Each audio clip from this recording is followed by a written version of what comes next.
Why are we using government money? Why are we shuttling $10 billion from the US Treasury to soda companies? And we have a metabolic disaster happening among kids. My name is Calley Means, and this is my story.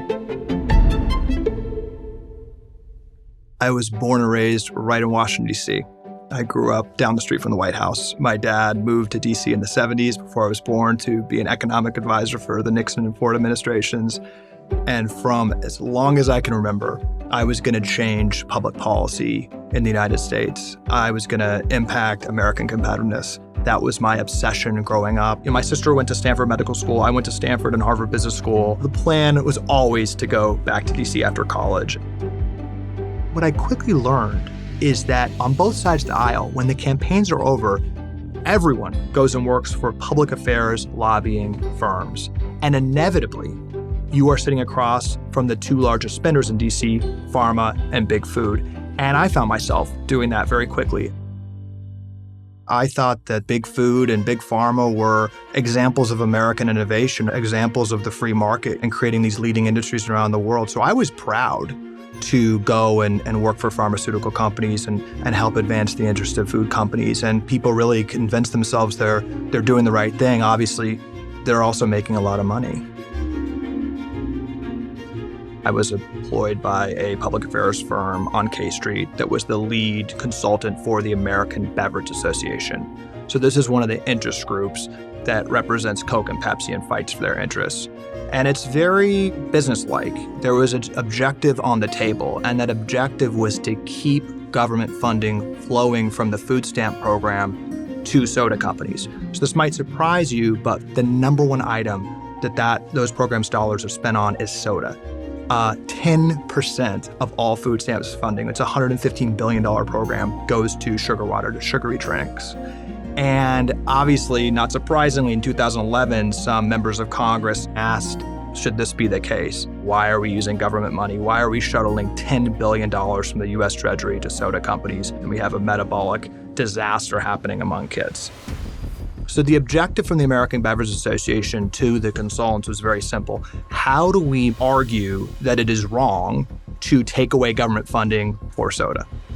We went to the NAACP and the Hispanic Federation, two of the leading civil rights groups in the country who've done great work throughout American history. These groups today are pay-to-play organizations, and we had a meeting that shocked me. It was transactional. It was that Coke funding is going to be taken away from lower-income children of color. This is wrong, and you need to say it's racist to take away soda from poor children, particularly children of color. And that's exactly what happened. And there was an all-out carpet bombing of media, both the national level, the leaders of the NAACP, and their local chapters, state by state, saying that it is an example of racism to take soda away from kids. This sounds crazy and evil, talking about it today, but nobody in that room thought what they were doing was evil. This is the pull of financial incentives. I really thought at the time that we were protecting Coca-Cola from the nanny state. I really thought that there was, bad interest trying to restrict choice. When it comes to money, there's Coca-Cola executives very chummy with left-wing groups. It's very transactional, very clubby between K Street and the NAACP. The NAACP took millions of dollars from Coke. Then they're taking millions of dollars from actually the maker of Ozempic, the weight loss drug. Now that everyone is obese, they're taking money from them today. They're taking money from Pharma. Some of the largest funders in the country, the number one is healthcare, and a top one is food. And that's led to a situation where groups on the left are saying we shouldn't stigmatize any type of food. And for some reason, it's become a political virtue on the left to blindly trust pharmaceutical companies as everyone's getting sick and not dive into the causes of why we're getting sick. My mom was the classic American story. She was one of the 50% of Americans who had prediabetes or diabetes. She struggled with blood sugar most of her adult life. And she, throughout her life, was told this was normal. Oh, high blood sugar, take metformin. Later, high cholesterol, statin. High blood pressure, take a medication. So she had all these siloed conditions and it was normal. But none of those things were seen as potential warning signs. And for my mom at 72, she was taking a hike with my dad, perfectly healthy, felt a pain in her stomach, went in, got a scan, and it was stage 4 pancreatic cancer. We rushed to her side, had the most profound 12 days of my life, but she was dead 12 days after the diagnosis. And as she was dying, the doctors at Stanford Hospital said this was bad luck, the pancreatic cancer. It wasn't bad luck. Pancreatic cancer, many forms of cancer, are highly tied to the prediabetes and metabolic dysfunction. And we are being lied to that cancer is random, that dementia is random, that kidney disease is random, that all these issues that are killing us are random. They're not. They're all exploding, and they're all tied essentially to food. So this idea that my mom was let down like so many of us, instead of saying these are normal things, take a pill, you're fine, I would have loved for them to have curiosity about why her body was giving warning signs that it wasn't processing energy correctly. Literally all of those biomarkers are signs that literally your cells are dysfunctional. It's not normal. So my sister and I, after my mom died, literally in the days following her death, really solidified that we're going to devote our lives to trying to change this. Food is systematically making people sicker. 50% of American adults having prediabetes or diabetes, cancer, heart disease, autoimmune conditions, allergies, any condition you could possibly think of is all going up as we're spending more money to treat it. Healthcare is the largest and the fastest growing industry in the United States. Largest and fastest growing. You can't even wrap your head around that. In healthcare, the more money we spend, the sicker, fatter, more depressed, and more infertile we are getting.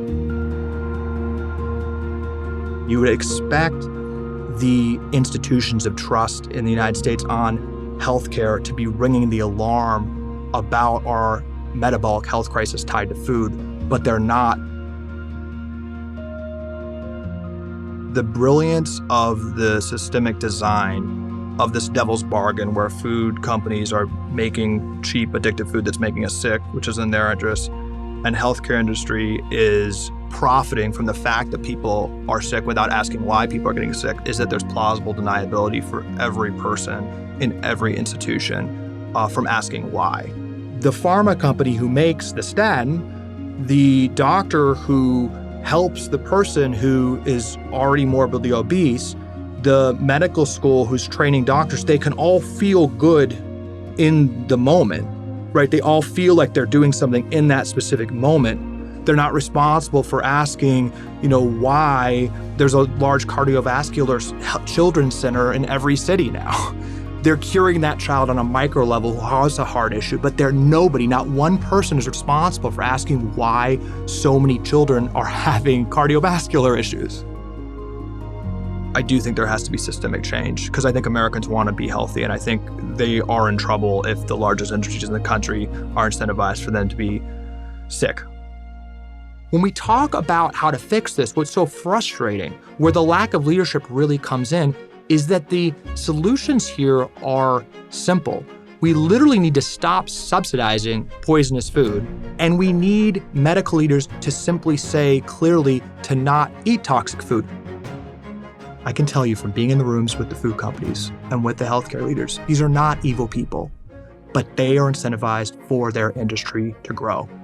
We as Americans, very understandably, listen to medical experts and feel like we should defer to them. We need to do our own research. We need to break free from the incentives of a medical and food system that is highly incentivized for us to be addicted to cheap and dangerous food and sicker for long periods of time.